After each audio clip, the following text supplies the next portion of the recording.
um, the lazy girl job. There's a whole set of jobs out there that is that seem to be designed for women. Do you notice that women never have the same kind? Women worry about jobs insofar as they generate money, but men worry about jobs insofar as they generate status. What's so bizarre about our current day is that everything seems to be designed to invert the process. We give high status jobs to women even if they don't earn very much money.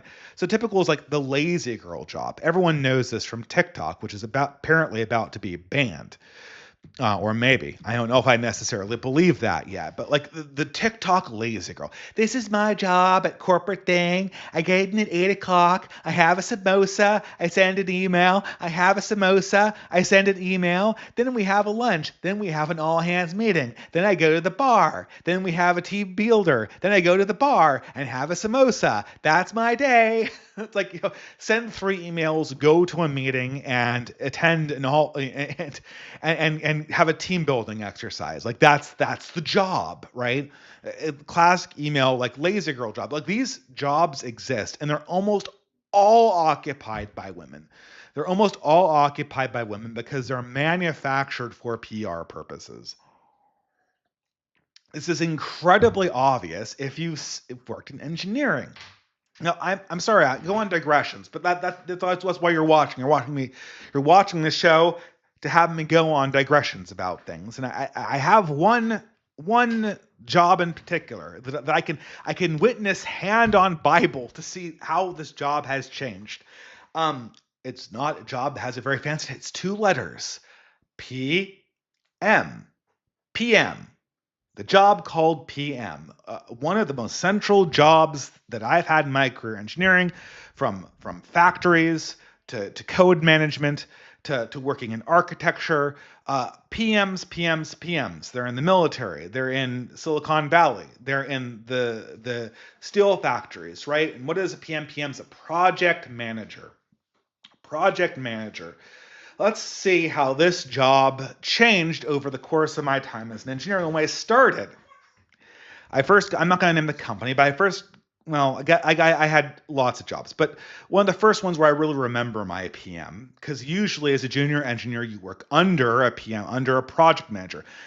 The project manager makes it so that all of the various tasks that need to happen in order for the project to be completed happen in a way that does not disrupt the budget or the time frame for the project to get going.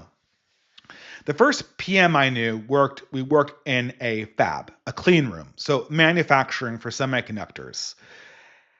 And I was working as an IE, an industrial engineer. So I was responsible for the layout and the routing for the tools that we installed. And we had like an electrician, an architect, a PM, and am I missing anything? I think every now and again there are special people for things like acid and etch operations and stuff like that had to be brought in as consultants on the group meetings. And this PM was like fucking MacGyver. Like he had degrees, but that was sort of immaterial because he'd worked in the military and then he'd worked on doing electronics everywhere. He'd worked in setting up music events, in studios, in building buildings, in building his own house. He knew how to. He was a contractor.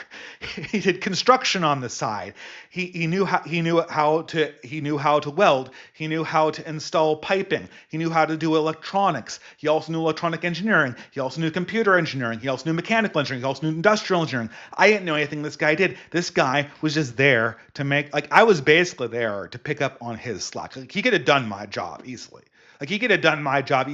And I was just there to make sure that, like, he didn't have to do all the work. And if I didn't do it, he would do it. And I always remember that one time I had a dentist appointment, and I come in like an hour late. My PM's right there. He's like waiting at the door for me. He's like, "Are you keeping banking hours now? We need to get out to the factory right now. Come on, what are you waiting for? Let's go. There's a tool that needs to come in. Go, go, go, go, go, go, go, go, go." That was this guy. That was what project managers were in the old world. That's what they were. I mean, and it's not hard to see how this comes about. This is somebody who's ex-military. And this is essentially, the PM was the classic ex-military job, and you can see why, because hustle was like a large part of it. These days, I work in software. Typical Zoom meeting. Typical Zoom meeting has about 20 people on it. 20 people. I am one of 3 people, and this is a completely software project. I'm one of 3 people that actually touches the code or knows the mathematics or does anything having to do with the actual value adds on the project. There's about a gender ratio. There's about 12 women and 10 men, I would say. So it's more women than men. All of the people who touch the code are men, and unless I'm forgetting somebody. And the rest of them are stakeholders, PMs. They're all various people who are like tracking our tasks and pushing us forward. And I have my own PM who's an engineer who I really respect, but all the other ones are just kind of like tracking the task on their end and pushing it forward and emailing interested parties. This seems incredibly artificial to me, and I can't help but notice how the role has changed as the role of PM has become more female. It's incredibly remarkable, and it's impossible to not notice this. Yeah, someone says 20 people is way too many.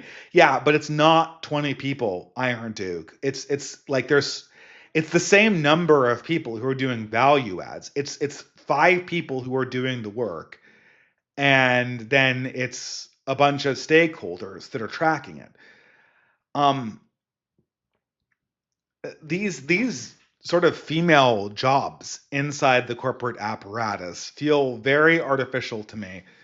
And I'm not saying they aren't good people or they aren't productive in their own way. But it just kind of shows you, and they all are sort of designed for women. Like the jobs somehow are designed for women.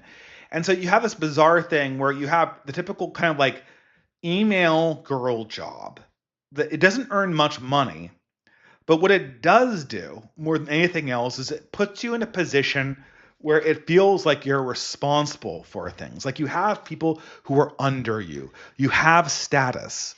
You're doing something that's like pushing things forward. That's developing things. Even if you don't touch the product at all, you have status doing it. And this is totally insane because that's exactly is a PM gonna feel sad? Is a woman PM gonna feel satisfied marrying the junior manager at Panda Express, even if the junior manager at Panda Express earns slightly more money than she does? Like, what's the future of that? Like, what's the future of this? And no one actually. And this is why I say the whole thing is kind of ridiculous. The whole perspective that we're taking here is. Does anyone actually think about this for a second? Like they wouldn't tell this to their daughter. They wouldn't want this for the son. They just want to like kind of blather about these things, like, oh, pull yourself up by the bootstraps, and then keep the party going.